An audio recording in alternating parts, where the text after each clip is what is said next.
How do you change the ISO on your Nikon D7200? Let me show you.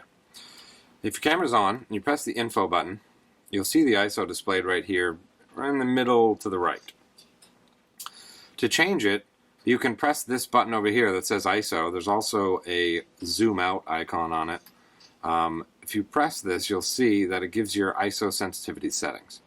And it gives you two options. Depending on which dial you rotate, you'll change these settings.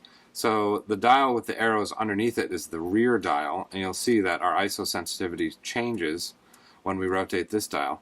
If I rotate this front dial, auto ISO sensitivity control will be turned on or off.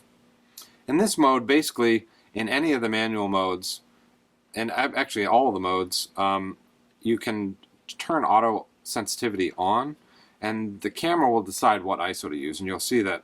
And because the scene is dark here, you can see that it's adjusting the ISO up pretty high. And when I push it into the chair and there's no light at all, it continues to climb.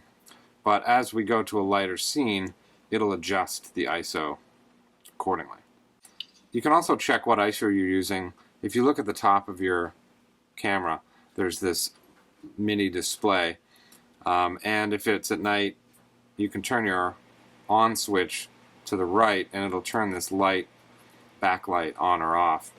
Here you can see that our ISO is auto adjusting because ISO auto is on. And again, if you want to change that, if you hold this ISO button and you rotate this front dial, you can see it goes from ISO auto to just ISO. And then the rear dial will change your ISO. So again, you're shooting, just hold this ISO button, rotate this dial, and that'll adjust your ISO to whatever you want.